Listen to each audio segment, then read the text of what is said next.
Hi ಎಲ್ರಿಗೂ ನಮಸ್ಕಾರ. 2025-26 ಸಾಲಿನ ದ್ವಿತೀಯ ಪಿಯುಸಿಯ ಪೂರ್ವಸಿದ್ಧತಾ ಪರೀಕ್ಷೆ ಇದು ಕೊನೆಯ ಪರೀಕ್ಷೆಯಾಗಿತ್ತು. ಸೊ, ಆರ್ಟ್ಸ್ ವಿದ್ಯಾರ್ಥಿಗಳಿಗೆ ಸೋಷಿಯಾಲಜಿಗೆ ಸಂಬಂಧಪಟ್ಟಂತ ಅಂದರೆ ಸಮಾಜಶಾಸ್ತ್ರಕ್ಕೆ ಸಂಬಂಧಪಟ್ಟಂತೆ ಈ ಒಂದು ನಡೆದ ಪ್ರಶ್ನೆಗೆ ಸಂಬಂಧಪಟ್ಟಂತ ಕೀ ಉತ್ತರಗಳನ್ನು ಇವತ್ತಿನ ವಿಡಿಯೋದಲ್ಲಿ ತಿಳ್ಕೊಳ್ಳೋಣ. ಸೊ, ನಾವು ಕೊಟ್ಟಂಥ ಪ್ರಶ್ನೆ ಪತ್ರದಲ್ಲಿ ಯಾವ ಕ್ವೆಶ್ಚನ್ಸ್ ಬಂದಿದ್ವು ಅಂತ ಡಿಸ್ಕಸ್ ಮಾಡೋಣ. ಮೊದಲನೇ ಪ್ರಶ್ನೆ, ಭಾರತವನ್ನು ಪ್ರವೇಶಿಸಿದ ಮೊದಲ ಯುರೋಪಿಯನ್ ವಸಾಹತುಶಾಹಿ ಅಂದರೆ ಆನ್ಸರ್ ಬಿ ಪೋರ್ಚುಗೀಸರಾಗಿರ್ತಾರೆ.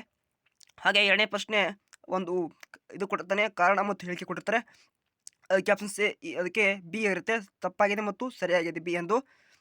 ಹಾಗೆ ಮೂರನೇ ಪ್ರಶ್ನೆ, ಸೋಲಿಗರ ಅಭಿವೃದ್ಧಿಗಾಗಿ ದುಡಿಯುತ್ತಿರುವ ಸಂಘಟನೆ ಅಂತ ಕೊಟ್ಟಿರ್ತಾನೆ. ಆಪ್ಷನ್ ಸಿ, ವಿವೇಕಾನಂದ ಗಿರಿಜನ್ ಕೇಂದ್ರ ಅಂತ ಕೇಳ್ತೀವಿ. ನಾಲ್ಕನೇ ಪ್ರಶ್ನೆ, ಭಾರತದಲ್ಲಿ ಪಂಚಾಯತ್ ರಾಜ್ ವ್ಯವಸ್ಥೆಗೆ ಶಿಫಾರಸು ಮಾಡಿದ ಸಮಿತಿ ಅಂದರೆ ಬಲ್ವಂತ್ ರಾಯ್ ಮೆಹತ್ ಸಮಿತಿ ಅಂತ ಕರಿತೀವಿ. ಐದನೇ ಪ್ರಶ್ನೆ, ಪಶ್ಚಿಮ ಬಂಗಾಳದಲ್ಲಿ ಗೋಕರ್ಲ್ಯಾಂಡ್ ಚಳವಳಿಗೆ ಉದಾಹರಣೆ ಅಂದರೆ ರೈತ ಚಳವಳಿ ಅಂತ ನಾವು ಕಲಿಸ್ತೀವಿ. ಇನ್ನು ಇಲ್ಲಿ ಸರಿಯಾದ ಉತ್ತರಗಳನ್ನು ಆರಿಸಿ ಬರುವಂತ ಕೊಟ್ಟರಲ್ಲಿ ಆರನೇ ಪ್ರಶ್ನೆ, ಡೆಮೋಗ್ರಫಿ ಎಂಬ ಪದವನ್ನು ಪರಿಚಯಿಸಿದವರು ಅಚಿಲ್ ಗಿಲಾಡ್ ಅವರು ಇರ್ತಾರೆ.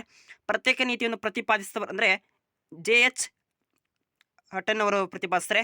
ಎಂಟನೇ ಪ್ರಶ್ನೆ, ಪರಿಶಿಷ್ಟ ಜಾತಿ ಮತ್ತು ಪರಿಶಿಷ್ಟ ಪಂಗಡಿಗೆ ಕೇಂದ್ರ ಹಾಗೂ ರಾಜ್ಯ ಸರ್ಕಾರ ಉದ್ಯೋಗಿಗಳಲ್ಲಿ ಸಂವಿಧಾನ ವಿಧಿಯನ್ನು ಮೀಸಲಾತಿ ನೀಡಿದೆ, ಅದಕ್ಕೆ 335 ಅಂತ ಹೇಳ್ತೀವಿ.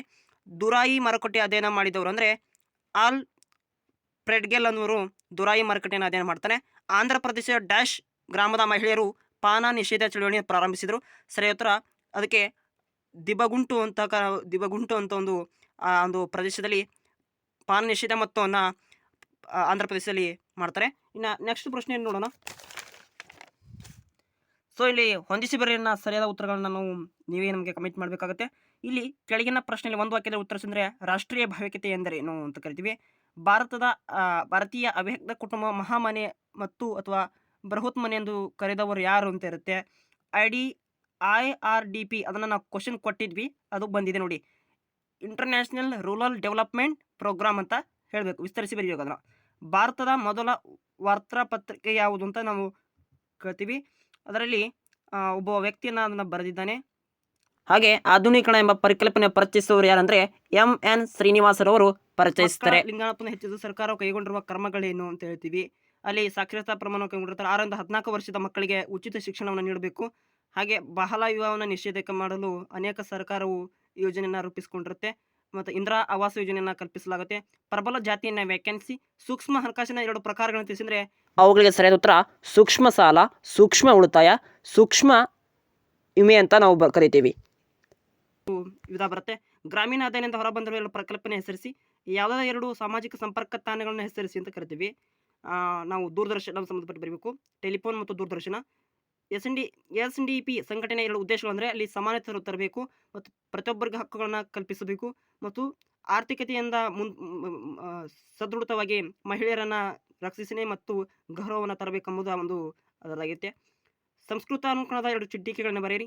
ಪಾಶ್ಚಾತ್ಯೀಕರಣ 2 ಕ್ಷೇತ್ರಗಳನ್ನ ಹೆಸರಿಸಿದ ಆರ್ಥಿಕ ವಲಯ ಮತ್ತು ಪ್ರೈಮರಿ ಸೆಕ್ಟರ್ ಮತ್ತು ಅಲ್ಲಿ 2 ಸೆಕ್ಟರ್ ವಲಯಗಳನ್ನು ಕಾಣ್ತೀವಿ ನಾವು, ಆರ್ಥಿಕ ವಲಯ ಮತ್ತು ದ್ವಿತೀಯ ವಲಯ ಅಂತ ಕಾಣ್ತೀವಿ. ರಾಷ್ಟ್ರೀಯ ಜನಸಂಖ್ಯೆ ನೀತಿ 2000 ಉದ್ದೇಶಗಳನ್ನು ಬರೆಯಿರುತ್ತೆ. ಅಸ್ಪೃಶ್ಯತೆ ನಿವಾರಣೆ ಮಹಾತ್ಮ ಗಾಂಧೀಜಿಯವರ ಪಾತ್ರವನ್ನು ವಿವರಿಸಿ. ಮಹಿಳಾ ಸಬಲೀಕರಣದ SVWA ಸಂಘಟನೆ ಪಾತ್ರವನ್ನು ಚರ್ಚಿಸಿ ಅಂತ ಇರುತ್ತೆ. ಅವ್ಯಕ್ತ ಕುಟುಂಬದ ಅನುಕೂಲಗಳನ್ನು ವಿಶ್ಲೇಷಿಸಿ. ಹಾಗೆ ಇಷ್ಟರಲ್ಲಿ ಒಂದು ಇಂಪಾರ್ಟೆಂಟ್ ಆಗಿರುತ್ತೆ. ಹಾಗೆ ಭಾರತ ವೈವಿಧ್ಯ ಲಕ್ಷಣ ಚರ್ಚಿಸಿ. ಇದರಲ್ಲಿ ಇಷ್ಟು ಇಂಪಾರ್ಟೆಂಟ್ ಆಗಿತ್ತು ನೋಡಿ. ನಾವು ಕೊಟ್ಟಂಥ ಪ್ರಶ್ನೆಯಲ್ಲಿ ನಿಮಗೆ ಈ ಕ್ವಶನ್ ರಿಪೀಟ್ ಆಗಿತ್ತು.